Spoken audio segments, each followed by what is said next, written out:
Hello, Janice. Hi, Anthony. Today we're going to give our first impression, or I'm going to give my first impression on the Casa beneficiary account. So Casa is it's a company that handles cryptocurrency and Bitcoin custodianship, and they're really becoming a leader in estate planning and custody solutions. I mean, they're really trying a lot of different and interesting things. I totally want to give them credit for that. And they recently launched their version of what you would call beneficiary designations for your crypto. So let's take a look at this first attempt, and I'm very hopeful because I do think this is something that needs to be in place because we've talked in the past Yeah, about we have. the risk of catastrophic loss and theft. So we need to address those. Yes. All right. So first, let's talk about how does Casa beneficiary work? Like, how does their new service work? Okay. Basically, you name a beneficiary on your crypto, and let's say she gets two keys out of your 3 of 5 multi-sig. All right, already I can tell we need to explain some stuff. Yes. So Casa really likes to do 3 of 5 multi-sig as their custody solution for preventing risk of catastrophic loss and preventing theft. So let's go review what multi-sig is. So 3 of 5 means there are 5 keys to your cryptocurrency. Okay?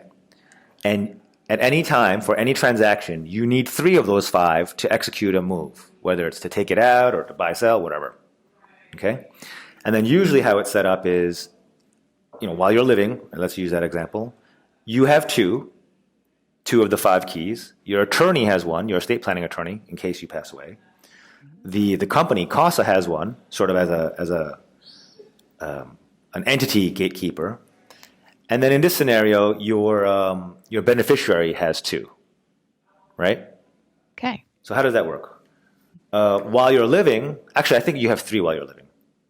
I'm not sure if it depends. But while you're living, you want to be able to freely transact with your own cryptocurrency. So I assume you have 3 of your own, and you don't have to, get your attorney or Right. the Everyone company to involved co-sign. makes Yeah, them. yeah, Yeah. yeah. But then upon your death, you still need 3 of those keys to transfer it to the beneficiary. And what will happen is the beneficiary has 2 of the keys, and all he has to do is either contact the attorney Got or it. contact Okay. the company Casa, and now the beneficiary's 2 keys plus that third key will give you the ability to transact or to move the crypto to the beneficiary. Got it. So you have full use while you're alive and well, and you have the 3. But if something happens, those 3 other people, the attorney, Casa, and the beneficiary, Can have enough. combine to yes. Got it. Okay. See, I'm learning with the audience with all Yeah. of this. No, I mean. I'm just. So Got what it. happens is the beneficiary, upon your death, the beneficiary, just think of it like how you would do it with a bank or a brokerage company. What do? You have to go to the bank with a claim form and a death certificate, right? Similarly, you would go to this company Casa with a claim form and a death certificate to prove that the person has died, and then they would acquiesce or comply and combine their key with your 2 keys, and then your beneficiary would claim. Got it. Okay, so does it make sense, the mechanics so far? Yes. Very good.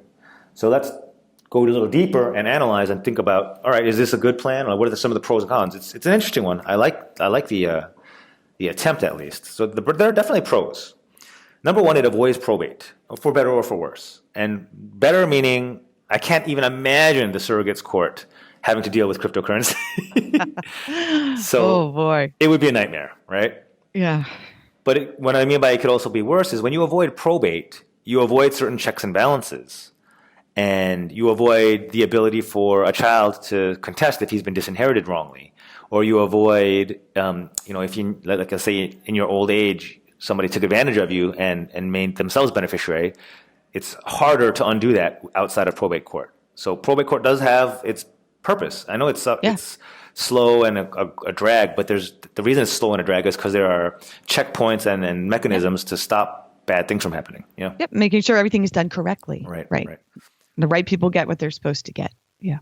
Another pro of the Casa beneficiary setup is that just their multi-sig solution in general, it is an excellent reduction of risk of theft and catastrophic loss. I don't love it. I still think there needs to be a better version of it, but it would be quite difficult to completely lose your crypto or to get completely robbed. So I think it's clunky, but it does solve it does do what it says it'll do. Gotcha. Do you think they're going to work out all this clunkiness that you're talking about? I mean, look how far they've come just since we've started talking about it. Oh yeah, the founder, I think his name is Jameson Yeah. Lopp, and their team, these are sharp people, and they're working hard Yep. on this. So it's I'm sure this is just one step in the evolutionary process. I was going to say it's going to be interesting to see how this evolves into a seamless system, right? Sure. So the third pro of the Casa beneficiary account setup is theoretically Casa. So Casa will sort of consult with and do the hand holding for that beneficiary in terms of how that beneficiary will deal with their two keys. Okay, and that's something. There's a flip side to that, but you might have been wondering, like, okay, does my nephew even know what to do with these two keys from Casa? Like, Right. Will they We lose may the not. keys? Yeah, exactly. Yeah. So, Right. all right. So that kind of segues to the cons of this setup. And the first big con is the beneficiary has to maintain Right. two keys. And they may not even know what they are. Exactly. It's It's not usual for a family, even a nuclear family, to have two people who know how to deal with crypto, right? right. So, if I gave my spouse two keys, she's not going to know what to do with them. Yeah. No, she's not invested into learning and about this and Yeah. So I get that Casa tries to mitigate that twist by saying, "Oh, we're gonna consult with and make sure the beneficiary knows what to do." I don't know how that's gonna work out. It's better, I would guess, than not having Yep. any hand holding Yep. than just coming in completely blind with no one there. For sure, good point. Yeah. But I think we both know from our work in estates, there's no amount of hand holding that we can do No. that'll prevent a bad executor from messing up. Yeah. So similarly, I'm doubtful that hand holding is enough to solve that sticky part of the situation. right, which we have talked before at length about who to have as your beneficiary for this that knows, and we've definitely talked about that. All right. So another thing, it's kind of expensive. So the cost is, in order to be eligible for this service, you have to be part of the Casa Diamond plan, which is $5,000 a year. Oh, Kind of expensive. wow. A traditional estate plan, just to give you some context, you're paying like an estate planning attorney maybe $2,000 to $3,000 every 4 or 5 years.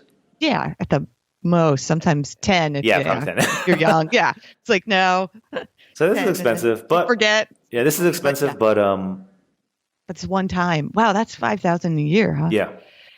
But if you got to look at the big picture, I guess if you have a lot of cryptocurrency, what happens if it goes away? Is it worth that $5,000 a year to? Yeah. And by the way, that includes a whole bunch of other stuff, not just this beneficiary setup. I'm not here to promote Casa per se, so go ahead and check it out yourself, but it's not just for that. I want to make that clear. Yeah. And then the last con that I see, at least on first impression, of Casa's beneficiary accounts for cryptocurrencies and Bitcoin is that, and this is more general, that beneficiary designations are not always ideal. We've talked about this in past podcasts. In a recent podcast, we talked about how using too many beneficiary designations can lead to an illiquid estate, and we've talked about the problems of illiquid estates. So, just beneficiary designations in general might not be the right move. Yeah, and I'm interested to see, how long does this process take? Did you read anything on that? Like, so from the time someone passes until the beneficiary were to receive anything? I think at their website they said that it could take more like a month. Where they sort of contrast that where doing a traditional estate plan can take several months. I don't necessarily agree with that. I think we've done estate plans in less than a month. But yeah, definitely. But anyway, that point. Yeah. So it's just going to be interesting to see, how this one evolves, right? We've talked about it before, and everyone's trying to think about. Unfortunately, you have to plan because what happens if you pass with all this money? So, I don't know. This is usually where I talk about some books, but I still think. What are you thinking? Maybe is it time to write a book on this, or is it still evolving? What is everyone thinking? Yeah, every time I think I'm going to sit down and write one, something new happens, and I'm like, right. Good thing I didn't start writing that. Right.